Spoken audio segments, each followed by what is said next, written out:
Welcome back to the channel in our Salesforce CPQ tutorial series. In today's video, we'll be discussing an essential pricing feature, discount schedules. With discount schedules, you can create volume discounts based on quantity or terms for your quote lines, allowing you to offer customized pricing to your customers. Let's dive in. First, let's talk about the basics. Discount schedules provide tier-driven discounts to the list price of your quote lines.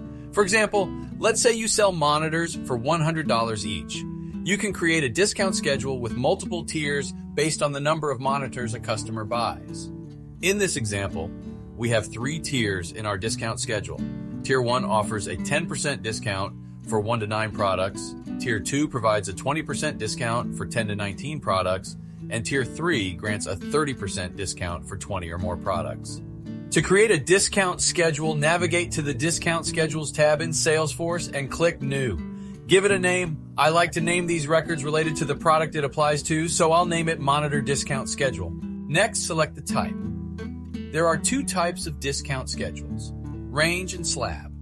With range, the products are discounted based on the tier that applies to the quoted quantity. For example, if a customer orders 30 products, all 30 units will receive a 30% discount. On the other hand, with slab, units within a certain range receive discounts equal to their respective tier's discount value. So in our example, units 1 to 9 receive a 10% discount, units 10 to 19 get a 20% discount, and units 20 to 30 receive a 30% discount. Now let's talk about the discount unit field. This field defines the type of discount applied to your quote line. You can choose between percent, amount, or price.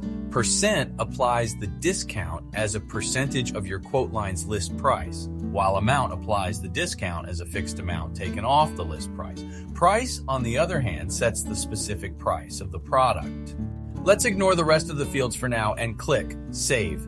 Discount tiers represent the individual levels within your discount schedule. Each tier corresponds to a specific quantity range and discount value. To create your tiers, click the Edit Tiers button on the top right of the record. When creating a discount tier, you'll need to specify the lower bound and upper bound values. The lower bound is the smallest quantity needed to qualify for the discount, while the upper bound is the highest value needed. It's important to note that the upper bound value is not inclusive, so make sure it's 1 digit higher than the range you want to include. In our example, we'll want to set the first range from 1 to 9, so we'll set the upper bound value to 10. So let's give the first range a name of 1 to 9, add 1 as the lower bound and 10 as the upper bound, and apply a 10% discount. For the second range, give it a name of 10 to 19 and fill in the bounds accordingly to 10 and 20 and apply the 20 discount.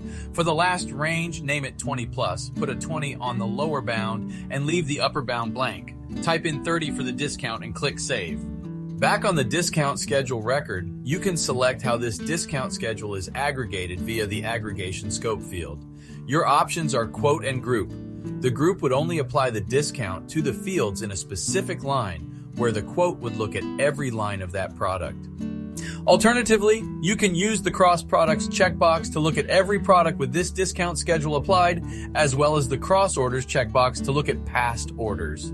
Once you've completed setting up the discount schedule and its related tiers, it's time to apply it to a product. Navigate to the product or products you wish to apply it to and add it to the discount schedule field. To test this, we can go to the quote editor from any quote and adjust the quantity of our product. As we test each tier, you will notice that the list price will remain the same, but the net unit price will adjust accordingly.